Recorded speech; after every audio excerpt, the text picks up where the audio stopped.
What's up people, I'm Ransh, you're watching Zay Reacts, and right now I'll be talking about Spider-Man 2 for the PS5. Now, actually just a couple of minutes ago, I achieved 100% completion in the game, which means that I've played all the main story missions, the side story missions, the objectives. I have the Platinum Trophy. I have fully played this game, and it's so good for so many reasons. Now, I knew it was going to be amazing simply because of the story trailer and the gameplay trailers which I saw, and it was going to be amazing from the beginning. I knew that. But just the sheer level of awesomeness that this game has, I really thought it's worth discussing. I'm not going to be talking about the gameplay in depth because there's tons of videos on YouTube already doing that, and I don't want to be one of those guys that just says the same thing that like 400 people have said. So I'm going to be discussing more of the story, the acting, and just the things that make a good movie good.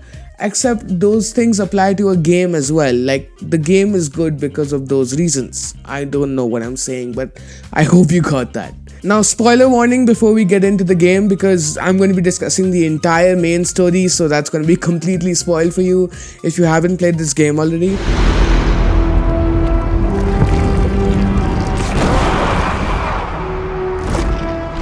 So the first thing I'd like to say is that this game is a lot more emotional than the first two.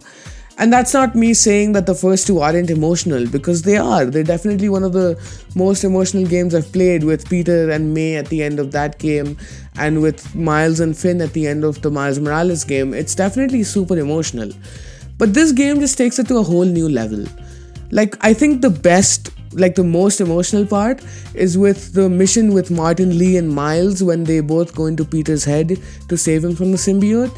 And I just think that was so well done, because Miles said that he won't forgive Martin Lee because you can't just forgive someone for something like that. But he says that he's not gonna carry the hate for Martin Lee anymore. And I thought that was just amazing storyline wise, because Miles is kind of moving on, like he's no longer mentally trapped by his father's death, because the Miles Morales game spent a lot of time him trying to live up to his father's image, and it was kind of like really hard on him. So the fact that he's moving on is a huge step for him in his Spider-Man journey. I really like that part. If this is my last chance to say anything to you,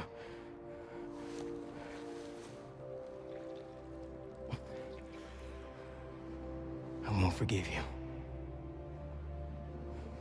It's just not in me. But I can't carry this hate for you anymore, man. So let's set things right. And of course, if you don't know, Venom is actually played by Harry Osborn in this game. And it was really interesting. Like, when they first revealed it in the trailers, I absolutely lost my mind. Like, it was absolutely unbelievable to me. We're going to heal the world. Wait! What? Venom is Harry Osborn! I thought it was gonna be Kraven! Oh, it's gonna be amazing! I could already imagine how this story was going to be so emotional, with Peter having to fight his best friend. But as I started playing the main story, I kind of realized that it was going to be a mix of Amazing Spider-Man 2 and Spider-Man 3, because both of those movies were amazing. One has Venom in it, one has Harry becoming jealous of Peter in it. So yeah, obviously, it's going to be a mix of those two. But I really hoped it was going to be something different, because I didn't want an exact repeat of the movies. In the movies, you've got a 3-hour time period to explain the entire character arc of all the characters, and that's really not sufficient time. That's why I really prefer TV shows in terms of character development, because they get the amount of time to do the right thing with each character. And this game is going to be a 20-hour main storyline. So I really hope that they were going to flesh out the characters appropriately, because Amazing Spider-Man 2 and Spider-Man 3, both of those movies did not do well. So I was, really anxious about what was going to happen. And I'm glad that they did it absolutely perfectly. Insomniac is one of the best game developers. Both the Spider-Man games are legendary, and they managed to do an amazing thing with this game as well. Each character's story in this game is shown amazingly. Like Miles struggling to write his college essay, which kind of talks about how he can't see himself outside of Spider-Man anymore. That was really cool. The fact that Peter is struggling with his job and his personal life is also being affected by being Spider-Man. And obviously, Harry combating his illness, that's an entire story. And each character gets its deserved time in the game. Even MJ, who isn't actually a huge part of the story in my opinion, is getting the right amount of time for her own character. Even like Miles' mom, who doesn't play an important role at all, Miles' uncle, who's the Prowler, everyone is getting ample time on screen, and I absolutely love that. When Peter finally wears the symbiote suit, I think that was phenomenal. We've seen it a bunch of times before. We've seen it in the TV show, we've seen it in the movies, we've seen it in comic books. We know how it goes. Peter slowly loses his mind, he becomes evil, and he's not like a nice guy anymore. And yeah, I mean, that's obviously a known storyline, but it's never been done so well. Because they had the time to allow Peter to slowly lose his mind, we kind of see his transition from a Spider-Man who's good at heart to one who is desperate. Like, absolutely just desperate. That's what the symbiote does to you. That's what it did to Harry. I'll discuss it in a bit. It doesn't turn you evil. It just makes you extremely desperate. And that's such a dangerous emotion, because you have no mental boundaries after that. When you're desperate, you'll do anything, right? And that's the scary part of being Venom or encountering Venom. You see Peter say, "I'm the hero, not you." He's desperate for affection. He's feeling like he's not there for everyone. He's feeling like he's not a good enough Spider-Man. And all those emotions come out as just pure like violence, and the way he beats people up, the way his dialogue transitions. Yuri Lowenthal did an amazing job with that as well. It is so well done. I absolutely love that part. And the first time we hear Tony Todd's voice as Venom, when Spider-Man is swinging and you can hear Tony Todd's voice in Peter's head, and he says, "Kill Kraven." Kill Kraven. That was chilling. I was just sitting on my couch and the chills went down my spine. The way he says "kill Kraven," it's just an amazing way to input him into the game. And obviously all his dialogues as Venom were perfect. We're going to heal everyone. The first time I actually heard Tony Todd was when he played Zoom on the CW Flash show. And just from that experience alone, I knew that he could play a menacing villain extremely well. He plays that kind of villain that makes you fear for your life. And guess who's the perfect fit for that? Venom. And he did an amazing job with that. That scene where Harry says, "We are not Harry, we are Venom." That suit up scene is just phenomenal. Like, Tony Todd is like a god tier actor. Like, I am not fit to judge his performance. He was amazing. Like, I can't even begin to question it. Just phenomenal. Another amazing story arc is when Harry loses the symbiote.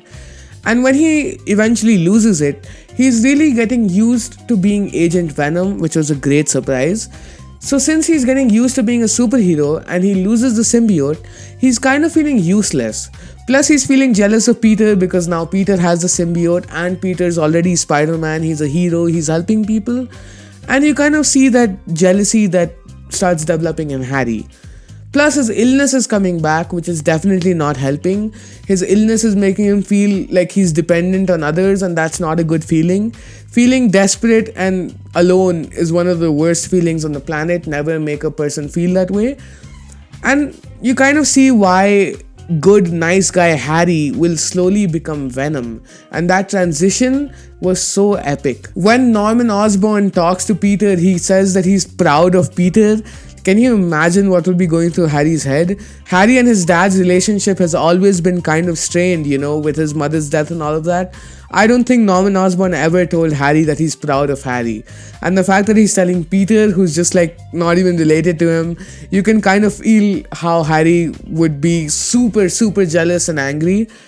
And the fact that he thanks Peter for being Harry's friend, that is like almost evil in my opinion from Norman Osborn, because it's kind of him saying that Harry doesn't deserve a friend like Peter, and that Peter's doing an act of generosity by being friends with Harry, and the fact that Harry heard that, I would be like livid if I was in that situation. So you can kind of understand what made Harry go back to the symbiote. He wanted to be well again. He wanted to get rid of his illness. He wanted to feel powerful. And that's what the symbiote does. That's why he became Venom. And he, in my opinion, just because of that storyline, I don't think Harry did anything wrong. He was just a victim of his circumstances, being ill, being not cared for properly, not having people love you entirely, feeling useless, feeling desperate. That's what led him to become Venom. It was not his fault. In my opinion, the villain of this game is the symbiote. It's not Harry. Venom is just like an alter ego for Harry made by the symbiote. I wouldn't call Venom the villain of this game. I'd call the symbiote the villain of this game. Another really well written character in this game is Kraven. Now obviously Kraven is just the worst person on the face of this planet. Like, he's like the worst human being. Like, he forced Dr. Connors to become Lizard again, even though everyone knows that Dr. Connors' mental state was absolutely ruined by that he's actually a really nice guy and that the Lizard was an accident. So forcing him to go into that situation again is horrible. Plus, when you do the sand crystal challenges, you realize how much torture Kraven put Sandman through. So you definitely realize that Kraven is just like the worst human being. But his motivation made me so happy because of just the storyline implications. I absolutely loved it. Kraven has cancer, and the reason he's hunting all these villains and heroes down is because he wants to find someone who can finally match his capabilities and someone who can beat him.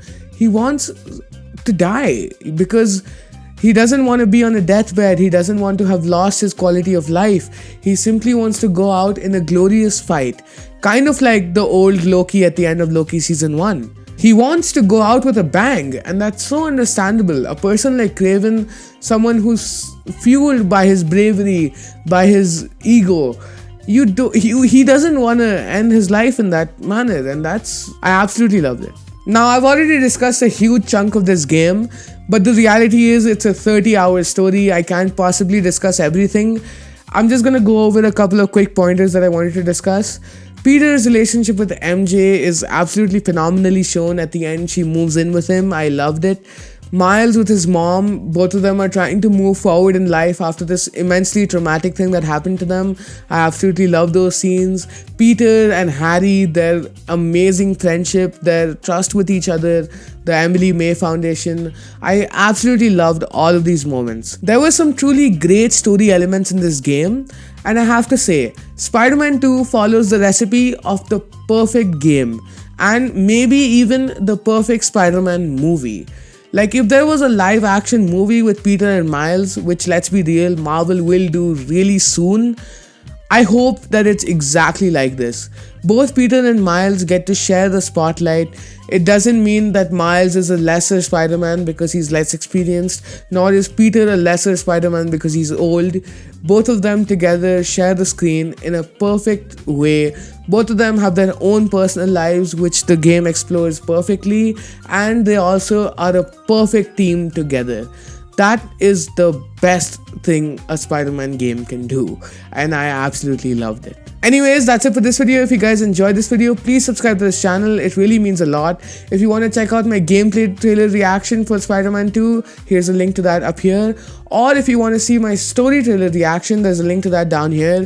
This was actually really popular on my channel. I recommend you go check it out. And yeah, thanks for watching this video. I'll see you in the next one.